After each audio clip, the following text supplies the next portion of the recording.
What's going on, everybody? I'm AnimusJ, and welcome back to JWorld SSP. And yes, I am on my semi-older skin again. I do like this one better than the dude with the weird hair.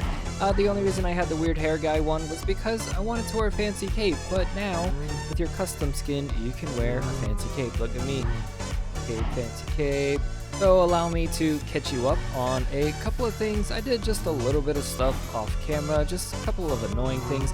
We got some cows, we got some, I was gonna call them ducks, but they're chickens. We got a whole bunch of chicken eggs so that we can make an automated chicken farm, which we might end up doing today. The pigs are still here, chilling. We have so much iron, you guys. So very, very much iron. It is incredible how much iron that we are farming in this world. The cow farm led to our enchanting table, which I've enchanted a couple of things. And so we have that going for us. Now, originally what I wanted to do on today's episode was to make a flower farm because we need lots and lots of dyes in order to do what it is that I want to do. However, apparently right now when you bone meal into grass blocks, you crash your world because I did it in a test world and 8 out of 10 times my world crashed. So I have this cactus farm, temporary small cactus farm going, non-automated sort of a thing, and that's so that we can get green dyes. Now this is something that I found quite interesting. We are in a yellowish landscape, the desert, and it grows green cactus that gives us green dyes. However, in the green landscape where the grass is, we grow yellow flowers. So it's like in order to get dye to match that, it has to grow over here. In order to get dye that matches this, it grows over there. I don't know. Maybe you think nothing of it. Maybe I'm a weirdo. But guys, it's just how my brain works. I finished up the breeder house, and yes, I know it does not exactly fit in the desert, but I like it, and it's what I wanted, and darn it, we're gonna keep it, at least for a little bit while, and yes, we need another glass window right there. So, we have our little anti-escape measures put in right there. We've got 4 of these guys at the time being. We have a farmer who, to be completely honest, I'm not sure why he's because there's no anything around here to make him be a farmer, but he's a farmer, and you know what, good for him. Good for you. Actually I believe that's Farmer John from the beginning. And then this guy is unemployed. The weird skins, they confuse me sometimes. Okay, this guy is a librarian. Look, Unbreaking 3. I got that on like the 2nd or 3rd try. I wasn't sure if I wanted to go for unbreaking or for mending, or excuse me, well, yes, unbreaking, mending, or fortune. Yes. That's what it was. Because I was saying, it's like, well, what is the best use for our tools in this early game before we have absolutely everything? And he offered up unbreaking, so I was like, you know what, if we can make them last longer, it's okay, because even though we may not get as many, we can make what we have last longer. And then we have this guy that I've been trading with, and unfortunately he gives us a regular axe. 12 emeralds. I don't know what enchantments on that. Maybe it's worth keeping him in the long run. I don't know. I was hoping for a pickaxe though. Didn't happen.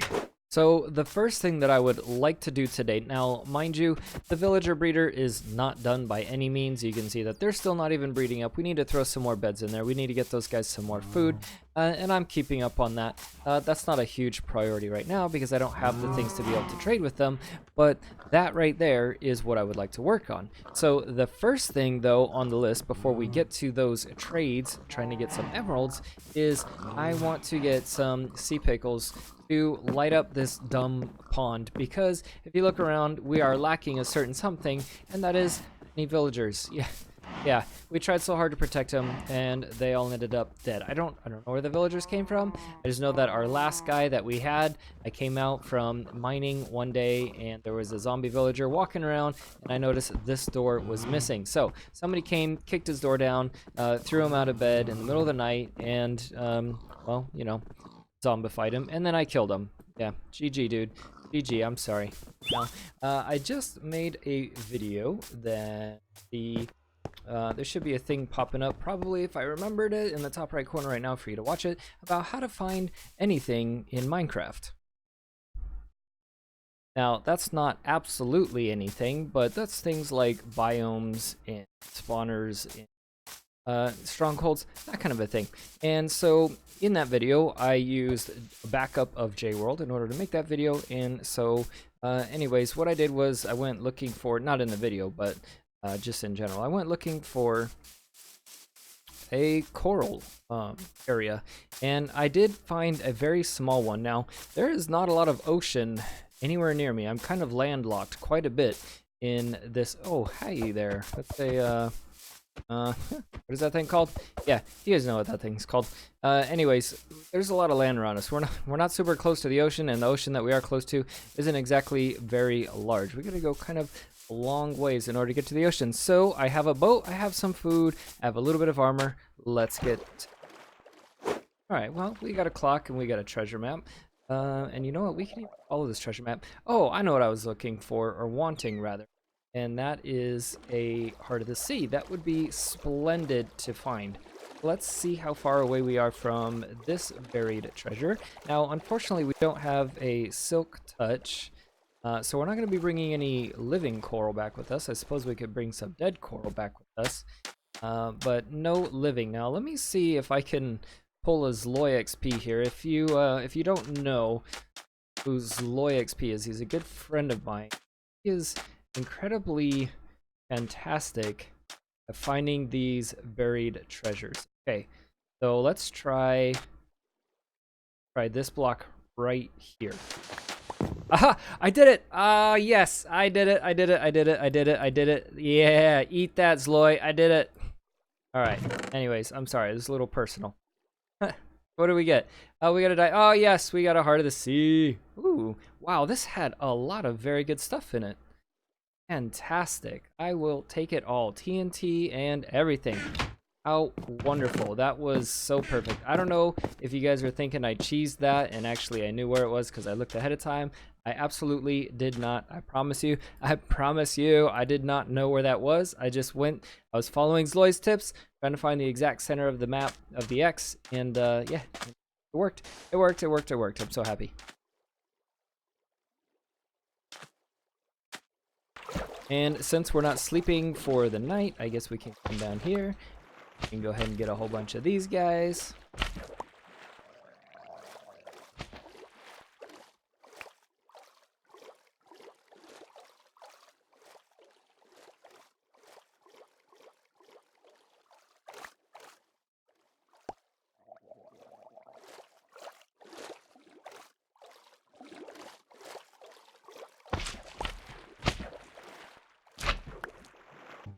Alright, so I do apologize, I've just reviewed the previous clips that I recorded, and there's a lot of me cutting out here and there, and I'm sorry, I've been having so many issues with Windows and my microphone constantly changing. It didn't used to do that. It used to stay the way that I had it set, and it's not doing that now. But we are going to move on, and we're going to move on to this, which doesn't work yet. But boom, there we go. That's what we're going to move on to. We are going to make an automated sugar farm. But this is going to be a super fast automated sugar farm. And if I can remember, and I always say that and I always forget, but I'm actually coming up with a method to remind myself of these things. So soon I will not forget these things anymore. Anyways, there should be something popping up top right corner. Tutorial, super fast sugarcane farm. It does work in the new edition of Minecraft 1.14, I think is what we're in now.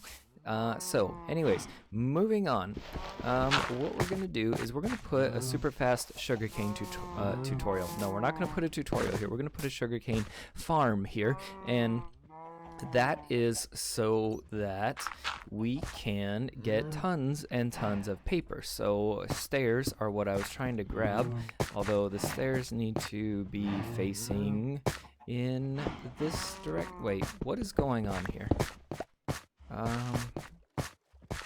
Oh yes, okay, let's do this. Okay, boop, and then yes, that is what I need. Stairs right in there. Now, the wonderful thing about this super fast is it's not zero tick. Okay, there's no zero tick in Bedrock. However, it works almost as fast as zero tick does in Java Edition, and the nice thing is it uses less pistons than a lot of the zero tick tutorials out there use, and you don't need any sticky piston for it either. You can just use regular plain old pistons. Was that 8? 1, 2, 3, 4, 5, 6, 7, 8. Let's get rid of this one. Get rid of that right there. That's going to be our end. So let's go ahead and boop, boop, and boop so that we know. And yes, so basically the premise is that you update the water behind where the sugarcane is, which is going to be right here. And then we're going to have a water stream right here in order to collect it all. Yeah, so I'm gonna throw this together super fast, and like I said, if you want to see the tutorial for it, if you want to learn how to build it, then go ahead and check out the tutorial video. But this next cutscene is going to cut to the sugarcane farm actually working. And there it is, all done and completed. There's one thing I realized about this farm I don't think I talked about in the tutorial video, and that is that your water collection needs to be 2 blocks down, otherwise it breaks the farm. So yeah, if you build this and you don't follow my steps exactly in the video the way that I do it, in the tutorial video that is, it's probably not going to work for you. So I'm going to actually make a comment about that on that tutorial video, and make sure that everybody knows how to do it. But there we go, we have tons and tons of sugar cane, so we should hopefully soon have tons and tons of paper. Now this thing is super duper loud, which is really frustrating, very annoying. So we're gonna have to install an on and off switch, but I started off with only 15 sugarcane when I went to build this thing, and would you look at this? And look how many stacks we've got. It's insane how fast this thing works, and it just keeps on going. So we're gonna install, actually, you know what we should be able to do is if I just put a lever. Do I have any? Of course I don't have any cobblestone on me. Why would I have cobblestone? That's just, you know, the most common element to this entire game. Alright, so if I take a lever and I place it there, yep, that does it. Alright, cool. Now we can turn the noise machine off and on. All we gotta do is a hopper collection into a double chest down here, and this farm is good to go. So here we are, 30 minutes of AFKing later, and look at that. Look at that, guys. It's even backed up into the hopper itself as well. So there is one more thing that I'm going to change on this that is not in the video, and that is I am going to make the on and off switch be on a sticky piston, but I'm going to actually throw in extra, whatever these are called, observers. Yeah, sometimes guys, I forget the names of things. It just happens. But I'm going to throw in 2 extra observers and then tie them into here as well. And the reason for that is because every now and then observers do, I don't know, they just stop working. Welcome to Bedrock, yeah. So anyways, the on and off switch is going to be pulling the observers out from each other so that they're not constantly taking up lag space in the world. And then adding the extra one will ensure that if one of them stops, the other 2 will keep it going. So yeah, the next and last thing that we're going to do today is this. Not just killing the chickens, but fixing this and making it a permanent automatic chicken farm. And just like with the sugarcane farm, if you want to know how to build this, it is in a tutorial video on my channel, and there is hopefully going to be something popping up in the top right corner right about now. But maybe there isn't, because I forget that stuff all the time. Something I did realize, actually, too late unfortunately, is I do have a silk touch shovel, which would have been great while I was out in the coral biome. I could have brought back a couple blocks of coral in order to bone meal and multiply the amount of sea cucumber pickles. Again, I forget the names, but yeah, we could have had more.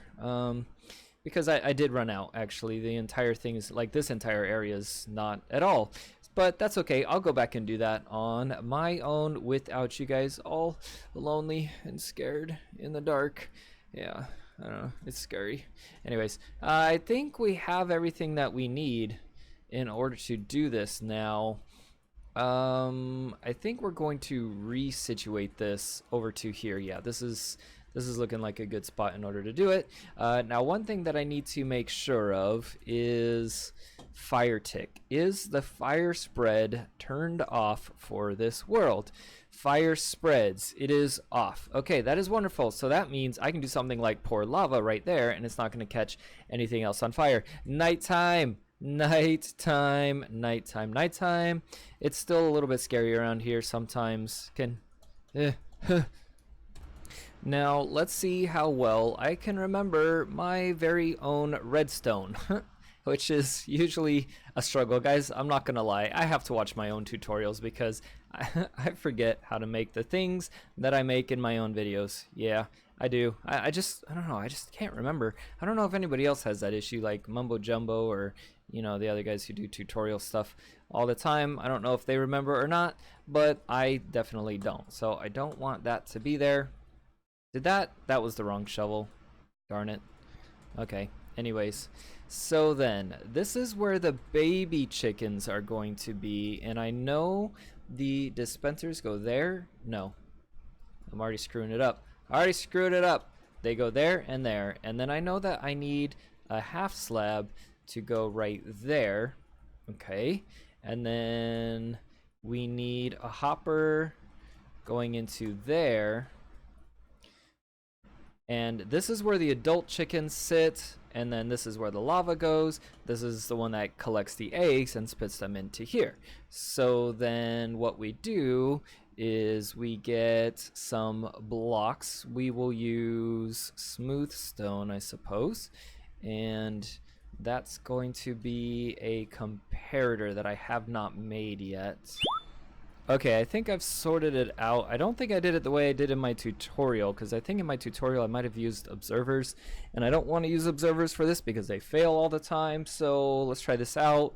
I've got 2 quartz in that one. They should both spit out. Let's take this out right here. I drop this in.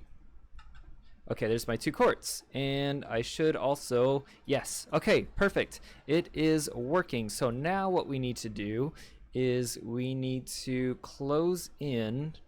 Come on, there we go. Thank you. Not that, but this right here needs to be closed in like so. Break that, and then let's break that.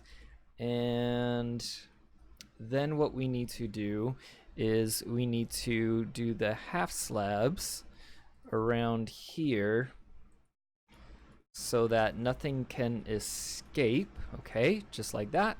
Lava goes into there. That's important. We don't want to forget that. This can stay as is.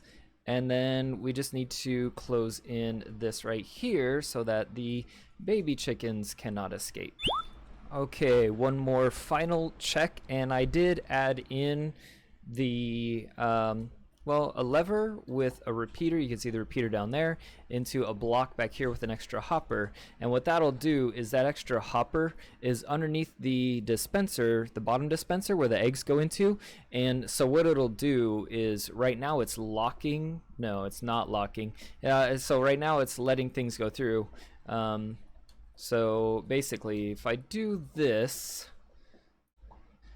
then okay, yeah, so right now it's locked, so it's going to spit out, whereas it's going to spit out through there. Whereas if I unlock it so it's powered off, what will happen is the eggs will come into the dispenser and then they'll just drop on down through. So we're going to leave this powered because we want cooked chicken and not eggs. And speaking of eggs, that is the last step.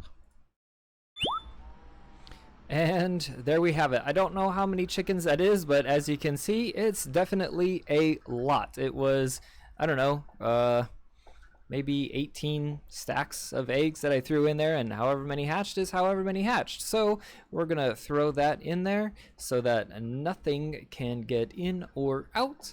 And that is it, guys. As soon as those chickies grow up, they will get spit into there, and when they grow up, or the eggs rather that they hatch, will spit into there, and whatever babies hatch in there will sit and grow up, and when they grow up, the lava will burn them and cook their food and give it to me right down here. So I guess I could have actually moved my chest up a level and brought it out, but that's okay, no worries there. So that is it for today's episode, and next week we are finally going to get into the actual thing that I want to do on this. I've actually kind of been putting it off because I wasn't, guys, I kept going back and forth. I kept going back and forth on what it was that I wanted to do, and I finally today came up with an alternate version of what I had wanted to do and kind of settled on. But the fact that I had settled on it, I just wasn't that happy. But the idea that I came up with today, I am so very excited about. However, it's gonna be a lot of work, and we're gonna need some help from our villagers. So I'm gonna be working on villagers, and I'm going to be working on mining a whole lot in between right now and our next video. That way I can bring you guys in and start to show you guys what it is, because once I do the very first thing, you guys are going to kind of get it. And so yeah, I'm very excited about that. If you're excited about that, put down in the comments, write down in the comments, hashtag I'm excited. And if you enjoyed this video, please do hit that like button. And if you're new around here, please make sure to subscribe. Anybody else notice I'm carrying that arrow on the outside of my hand? That's a little interesting. But in any case, guys, that's all for today. I'm AnimusJ. I'll see you next time.